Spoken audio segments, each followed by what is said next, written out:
సాహితీ yoga 30 days weight loss online class లో join అవ్వండి. మీ అధిక బరువు తగ్గించుకోండి.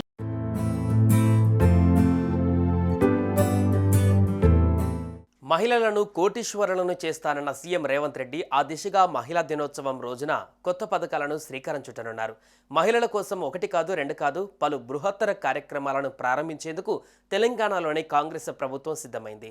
ఈ పథకాలను ఎప్పటి నుంచి ప్రారంభించనున్నారు, ఎవరికి లబ్ధి చేకూరనుంది, అసలు ఆ కొత్త పథకాలు ఏంటో ఇప్పుడు చూద్దాం.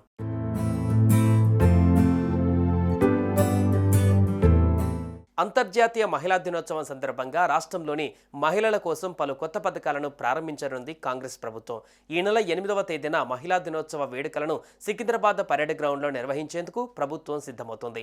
మహిళా దినోత్సవాన్ని పురస్కరించుకొని మహిళలకు సరికొత్త పథకాలతో లబ్ధి చేకూర్చేందుకు ప్రభుత్వం అన్ని చర్యలు చేపట్టింది. అలాగే మహిళల భద్రత, ఆరోగ్యం, ఆర్థిక పటిష్టత కోసం మరికొన్ని పథకాలను ప్రారంభించే అవకాశాలు ఉన్నట్లు తెలుస్తోంది.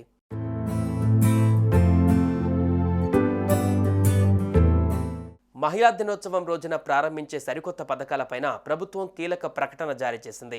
ప్రతి జిల్లాలో మహిళా సంఘాలచే ఏర్పాటు కాబోయే సోలార్ విద్యుత్ ప్లాంట్లకు మహిళా దినోత్సవం రోజు శంకుస్థాపన కార్యక్రమాన్ని నిర్వహిస్తారు. మొత్తం 32 జిల్లాలలో జిల్లాకు 2 మెగావాట్ల చొప్పున మొత్తం 64 మెగావాట్ల సోలార్ ప్లాంట్ల నిర్మాణం సాగనుంది.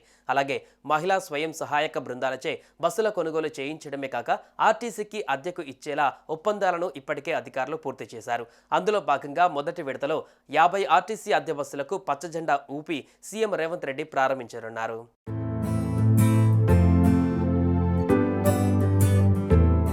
నారాయణపేట జిల్లాలో మహిళా సంఘాలు ప్రారంభించిన పెట్రోల్ బంకు తరహాలోనే మిగిలిన 31 జిల్లాలలో పెట్రోల్ బంకులను మహిళా సంఘాల సారథ్యంలో ప్రారంభించనున్నారు. వడ్డీ లేని రుణాలు, చెక్కులను మహిళా సంఘాలకు అందించేందుకు కూడా ప్రభుత్వం సిద్ధమైంది. ఏడాది కాలంలో ప్రమాదవశాత్తు మరణించిన 400 మంది మహిళా సంఘ సభ్యులకు 40 కోట్ల ప్రమాద బీమా చెక్కులను సైతం అదే రోజు సీఎం రేవంత్ రెడ్డి చేతుల మీదుగా అందజేయనున్నారు.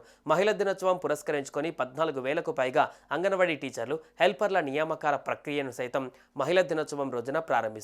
మహిళలకు ఉచితంగా డ్రైవింగ్ శిక్షణ అందించడమే కాక సబ్సిడీ రూపంలో ఆటోలను ప్రభుత్వం అందించేందుకు సిద్ధమవుతుందని సమాచారం.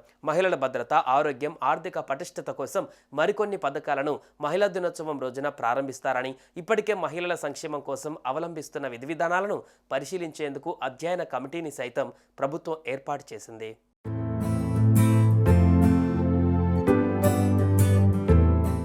సుమన్ టీవీలో మీ పర్సనల్ అండ్ బిజినెస్ ప్రమోషన్స్ కోసం కింది నెంబర్కి కాంటాక్ట్ చేయండి.